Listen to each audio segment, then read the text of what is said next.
All right, PI and Quero, 93, 94, 08. They got a history like you wouldn't believe. The Gobblers of Quero. Speaking of Clint Finley, where is he when we need him? Yeah. Give us the straight dope on that. Or where's Littleton? Or Mickey Finley, for that matter. Or my Stumbo. Indeed. Yeah, we got a lot of connections there. So PI 6-3, Quero 5-5.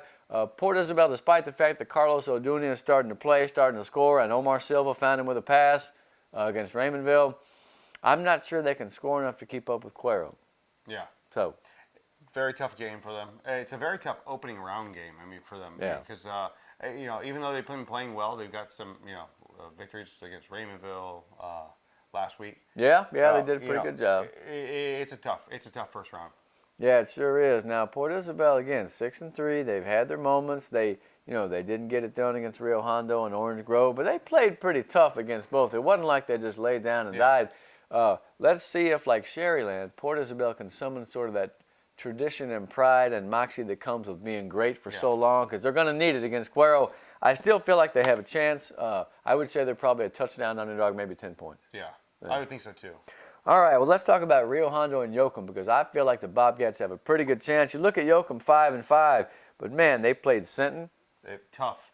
Lost by 6. Yeah. Hallettsville, LaGrange, they lost by 1 and 2 overtime. So they may be 5-5. But I've watched them on tape, and they've got an athletic quarterback that really takes off, man. So you're playing linebacker for Rio Hondo, or if you're Magallanes on the end, or that other kid, Mendoza, you got to keep an eye on number 10, because the dude can play. Yeah. Look, Rio Hondo hasn't given up very many points. No. What, 120 all year? Yeah. So and 140 yards a game. They may have the best defense in the Valley, certainly top 5 pound for pound. Yeah, and they're going to have to show up. They really are. They're going to have to show up. They're going to have to put up. They're going to have to put up some points in this game, because your 28 is pretty much going to win it. That's the magic number. I think 28 gets you there if your defense is playing well. Right. The posters on the forum seem to think that that's Rio Hondo right now, where it needs to concentrate, is bringing its A game on offense, because it has not done that every time this season. I still like Daniel Flores at quarterback. I think that he's a gamer. I don't think that his numbers are that great, but you know what?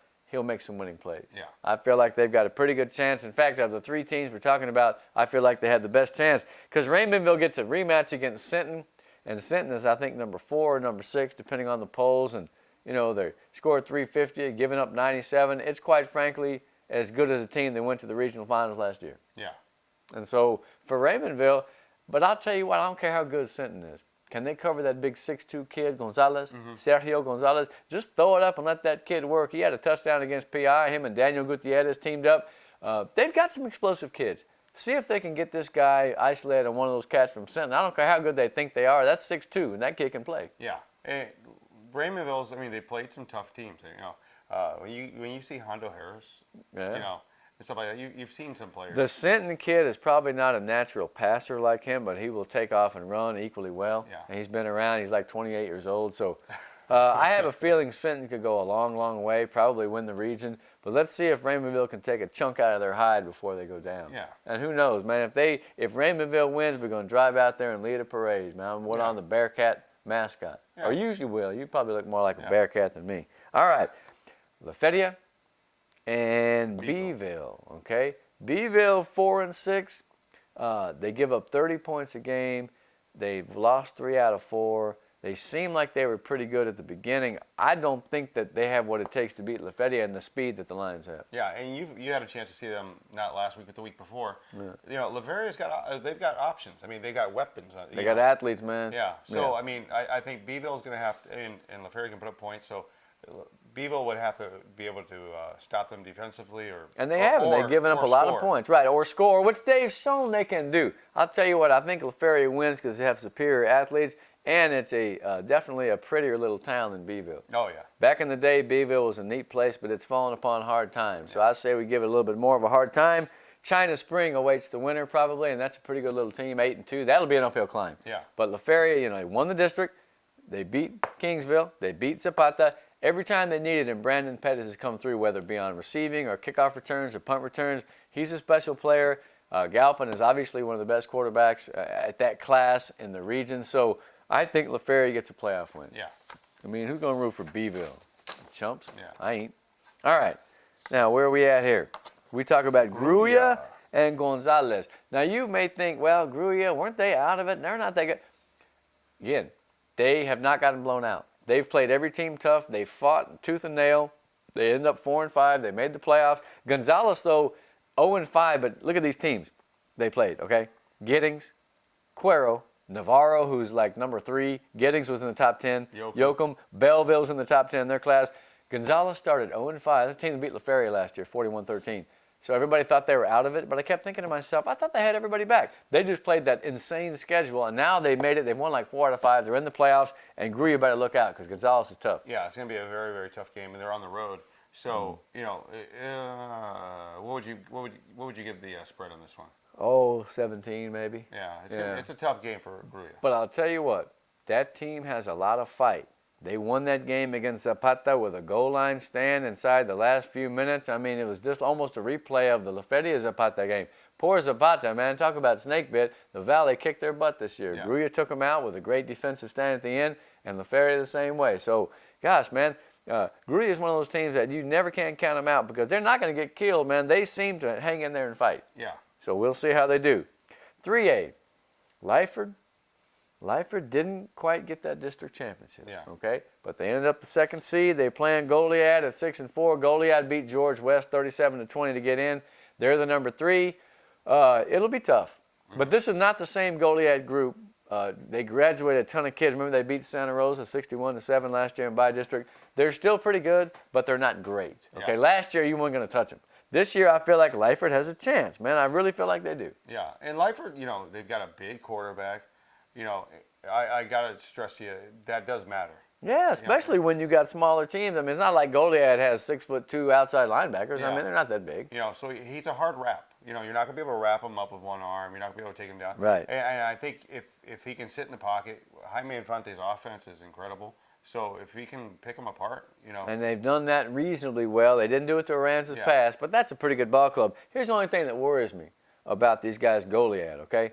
First of all, that's where Fannin went down. Remember that? 1836. They wanted him to come help at the Alamo, and he was busy on Palm Sunday getting massacred out there. 400, 500 people died, yeah. James Fannin was his name. Not for long. They played Hallettsville and Mathis really close in that district. So, yeah, Goliad's the number 3 in that district, but Hallettsville and Mathis are a cut above all the teams we're talking about. And these guys, the Tigers, almost took them out both times. So that leads me to believe that this game should be great because Lyford's a pretty good ball club. They're in it. But Goliad is a 6-4. I think that Lyford's a slight underdog, but I think they can win. They're just going to have to play very well, and John's going to have a big game, and so, they need some turnovers too. Yeah. Goliad's pretty solid, man. I like that game a lot. Refugio, I don't like that game as much. No, when you're on ESPN and stuff like that, they tell stories about Refugio. Refugio's lost twiise, but yes, they have. They're not as good as they were. But they're still they still put up points and they still play like they usually play. Yeah, they got the better of Weimar, and so they end up number 2. Levia at 3. Quite frankly, it's going to be tough. But I'll tell you what, Levia gets the pride and the honor of playing against a great team, and everything that you do accomplish, man, you can take that to the bank for the rest of your days. You string enough of those plays together, and maybe things start to happen in a weird way because this is a Refugio team that's lost twice. They haven't lost so many games in like 8 years. Yeah. So, I mean, they're doable. Yeah. It's just going to be hard. Yeah. Anyway, all right. Now, finally, St. Joe, they were a little disappointed they didn't get that district championship, and I can understand that. But they still end up with the best record they've had in many a moon. Yes. Now they play a Midland Christian team that I call a dying dynasty. 130 wins and 19 losses in 10 years from 2004 to 2014. You like that research? That's beautiful. A couple of state championships, 7-5 last year, 4-6 this year. In other words, this is a nice time to play them. Mm-hmm. Yeah. I mean, because they were great before. And they're playing at home on Friday. So, I mean, what could be better? You're playing, at Canales Field. Yeah, I mean, you're playing in front of all your peeps for the first round. Yeah, and you know what? This is the year that St. Joe gets a playoff win because it's been a while. Yeah. They've been one and done for quite a while because, Bishop Dunn, Bishop Lynch, Prestonwood, these teams are tough, man. I mean, they're huge teams. You look at their rosters of this TAPS group, and they got, I think it was Prestonwood and Bishop Lynch sent like 6 guys to D1, man. Yeah. I mean, this is not some penny-ante thing here we're talking about. Midland Christian plays in their district. They lost to all the teams I mentioned. They still got some talent, and they still got some size. But I feel like St. Joe, needs to win this game and show that it can compete with those teams from upstate. This is a big game for them. Yeah, I mean, and they have beat the teams, from upstate in their district. Right. But this is something else. I mean, They're going to play them big old corn-fed suckers from West Texas. Those guys are coming all the way from Midland. So, I know, I mean, come on. You can't have a better scenario than that. We need to find out where they're staying and go honk the horn outside their hotel room all night. Yeah, call their rooms, But terrible. That's what Arkansas used to do to Texas every year. Tell Darrell Royal finally put a stop to that. And I won't tell you how he did it. Because it was legal, but it wasn't very nice. Anyway, all right. I think that St. Joe wins. If Kai Money has 274 passing and 180 rushing like he did, and Garcia keeps playing and Navarro keeps playing, and they got to do it, man. No turnovers. He's got to be the consistent quarterback that he's been all season. And the team can't have any turnovers. No, they just got to transition from regular season to playoffs and realize that, in a way, see, here's the deal. Once you get good, there is some pressure on you to continue to be good, but there's also that feeling of knowing that you can. So it's how you negotiate the tension between those two feelings, what kind of team, what kind of psyche the team wakes up with Monday morning when they go to work, and what they get Friday morning when they wake up and they go to the field. Because sometimes you'll play this way all week and your kids are thinking a certain thing, and you get to the field and it's like, where's my team that I had, Yeah. Hey, by the way, I did want to say something. I did some highlights of Kai Money, and somebody was like, oh, give me a break. He's playing against JV talent. I go watch a game. He's tough, man. Go watch a game. I mean, he'd be doing this in 6A. He'd be doing it in 5A. He's Landry Gilpin. He is. He's Landry Gilpin. And I think he probably at this point is a more accomplished thrower. Yeah. Yeah. And the kid throws dimes. Yeah. He throws dimes, and he's got an arm on him. Maybe he transferred back to his father's alma mater of Edinburgh High. I'm not trying to set nothing up. Yeah. They're happy where they're at. Yeah. But we have enjoyed it this year, and let's just see how St. Joe does.